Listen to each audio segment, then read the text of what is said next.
नमस्कार, मैं हूं पवन त्यागी। अयोध्या में भव्य राम जी का मंदिर बन रहा है। प्रभु श्री राम जी के मंदिर का इस उद्घाटन 22 जनवरी को होना है। रामलला की मूर्ति की प्राण प्रतिष्ठा उसी दिन होगी और उसके बाद हम सभी लोगों को वो सौभाग्य मिलने वाला है कि हम प्रभु श्री राम जी का दर्शन कर पाएंगे अयोध्या में जाकर।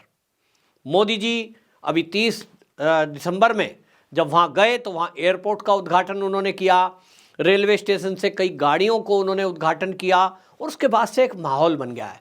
पूरी अयोध्या नगरी मोदी जी के स्वागत में उमड़ी और जिस तरह का माहौल अब बना है, पूरे भारत ही नहीं तो दुनिया के कई देशों में जहां भी सनातनी रहते हैं वहां से वो अयोध्या लाखों की संख्या में पहुंच रहे हैं और इसके लिए अयोध्या सज रही है, अयोध्या तैयार हो रही है। तो अब क्रिकेटर भी इस रंग में रंगते हुए नजर आ रहे हैं।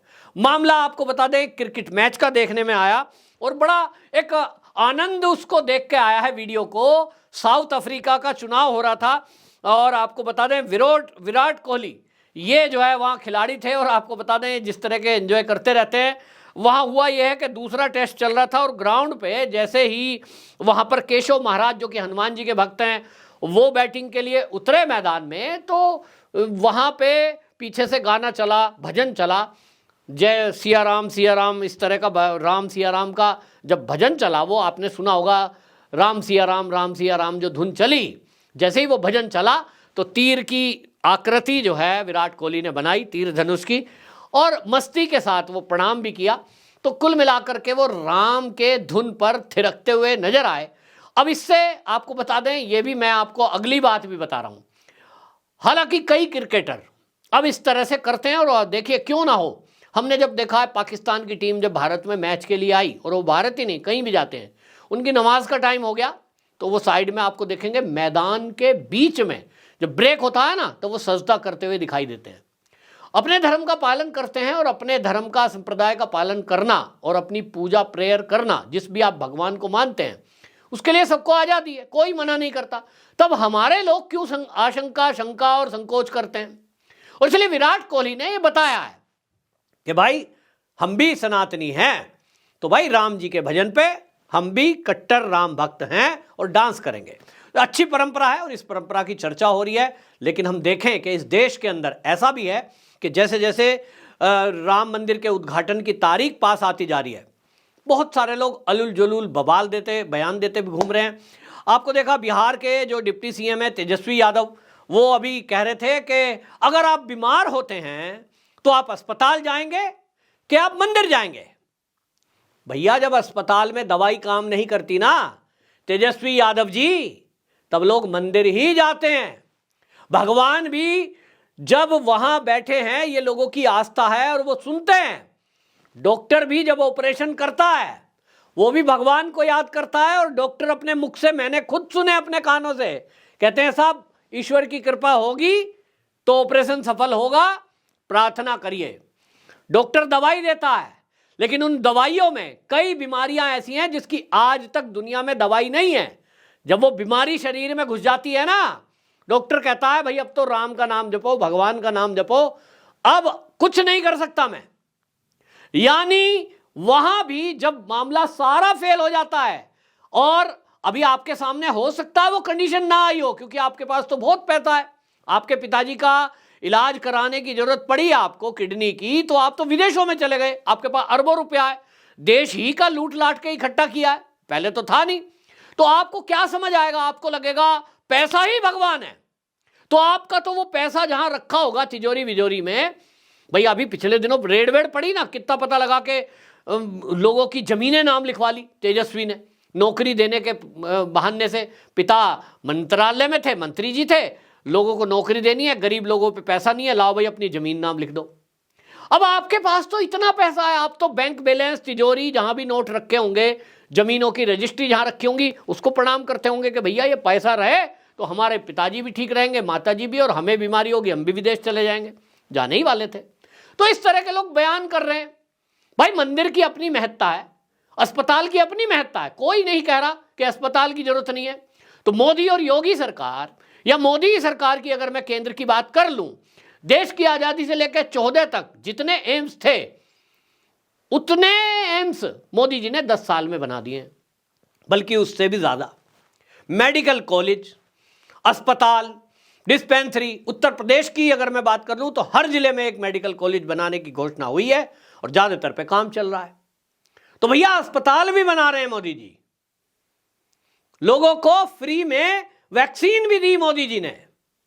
किसी को नहीं कहा उन्होंने जब कोरोना आया कि सब भगवान की प्रार्थना करो और आपकी बीमारी ठीक हो जाएगी। वैज्ञानिकों को करोड़ों रुपया दिया पीएम केयर्स से और उनको कहा रिसर्च करिए, वैक्सीन बनानी है हमें। वैक्सीन बनी, लोगों को ली और दी। मोदी जी ने यह नहीं कहा कि दवाई मत दो, हॉस्पिटल मत जाओ। ऑक्सीजन की जरूरत पड़ी तो विदेशों से भी ऑक्सीजन मंगाई थी, याद नहीं होगा आपको। तो भैया आप इस तरह की बयानबाजी कर रहे हैं। एक और बयान मैंने सुना है, वो बयान कौन है? जितेंद्र आह्वान है, एनसीपी के तुर्रम खां।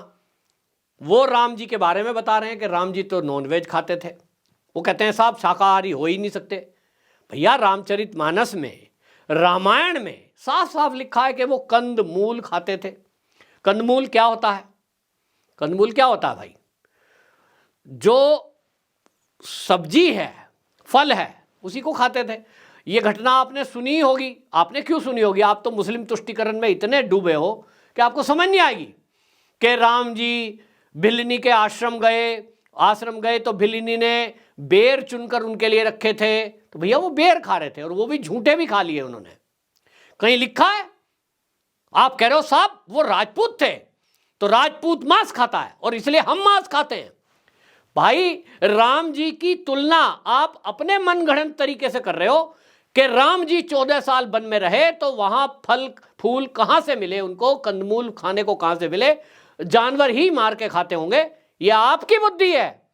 आप जरा उत्तराखंड में जाइए, देवभूमि में, और वहां यदि आप जाएंगे तो आपको गंगा जी के किनारे किनारे अगर आप चलेंगे तो आपको सैकड़ों संत महात्मा ऐसे मिलेंगे जो कुटी बना करके वहां रह रहे हैं और वो सालों साल, आप तो 14 साल की बात कर रहे हो साहब, चौहान जी जिंदगी लोगों की बीत गई है। 25 साल, 30 साल, 35 साल ऐसे संत महात्मा हैं जो वहां कंद मूल खाकर ही रह रहे हैं। और मैंने ऐसे एक संत से मैं तो मिला हूं, वो गंगा जी की जो गंगा जल है उसी की रोटी, उसी में रोटी बनी हुई, एक रोटी बनाई और उसके साथ ही वो गंगा जल से खा रहे हैं। गाय का दूध पी रहे हैं। गाय तो जंगल में होती है, कंदमूल खा रहे हैं। लेकिन आप कह रहे हो कि हम भी इसलिए खाते हैं। तो राम जी, अगर मान लीजिए, मान भी लो कि आप राम जी के अनुयायी हो इसलिए राम जी ने खाया होगा, आप खा रहे हो, तो राम जी तो 14 साल वनों में रहे। आप 14 दिन भी कभी समाज के लिए एकजुट करने के लिए समाज को घर से निकले? कोई असुरी शक्ति का विनाश करने के लिए, यानी बुराई का अंत करने के लिए निकले? राम जी का वंशज अपने को बता रहे हो, राम जी की नकल करने की बात कर रहे हो। अरे राम जी के चरित्र की नकल करो ना। कर सकते हो क्या कि गद्दी छोड़ दी, आपसे कुर्सी नहीं छूटती है? इतनी चापलूसी और चमचागिरी करते हो। तुष्टीकरण में आप ये भूल गए और तुष्टीकरण के कारण इस तरह की बातें कर रहे हो क्योंकि आपको कुर्सी का मोह है। राम जी ने तो गद्दी छोड़ दी थी, सिंहासन छोड़ दिया, राज तिलक होने वाला था, छोड़ के चले गए क्योंकि मेरी माँ ने वचन दिया है, मैंने माँ को वचन दिया है और बोले माँ के वचन पर मुझे काम करना है कि राक्षसों का विनाश करना है। निश्चरहीन करहु मई की नहीं तभी विश्राम, तब तक विश्राम नहीं करूंगा। जंगलों में रहे आप, कितने दिन रहे? आप अगर कह रहे हो जी वो भी राजपूत थे, हम भी राजपूत हैं, वो मीट खाते थे तो हम भी खा रहे हैं, मान लो चलो 1% खाते तो थे नहीं। धर्माचार्यों ने बताया है साफ साफ। भाई भद्राचार्य जी महाराज से बड़ा संत मैं नहीं मानता।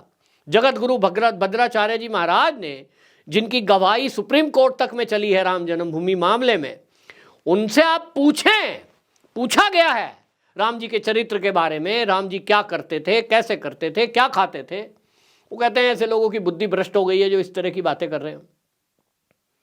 तो भाई बुद्धि को सुधारो, कुर्सी में ही कुछ नहीं होता है। और आप अगर अपने को कह रहे हो कि हम राम के संतानें हैं, ये तो निश्चित रूप से, नो डाउट, इसमें तो हैं। लेकिन राम जी तो दारू भी नहीं पीते थे, आप दारू पीते हो। राम जी मीट नहीं खाते थे, आप मीट खाते हो। राम जी 14 साल वनवास में गए गद्दी छोड़कर। आप भी जरा पार्टी की सीट वीट छोड़ें और जाएं जरा 2, 4, 10 दिन, तो पता चलेगा। ऐसी फर्जी बातें फैलाने से विद्वेष फैलता है और जो विधर्मी हैं उनको आप ताकत देते हो, एक मुद्दा देते हो। आपको सबक सिखाएगी जनता, महाराष्ट्र की जनता। बीएमसी का चुनाव आने दीजिए, सुपड़ा साफ आपका हो जाएगा। और पहले ही सफा हो चुका है, पार्टी तो खत्म हो ही चुकी है, लेकिन ये जो बची कुची है ना, इसको भी आप खत्म कर दोगे। इस तरह की बदजुबानी करते रहिए, 2024 के लोकसभा चुनाव में ये बचे कुचे नेता भी साफ ना हो जाएं तो कहना। आपकी क्या राय है, कमेंट बॉक्स में जरूर बताएं। वंदे मातरम।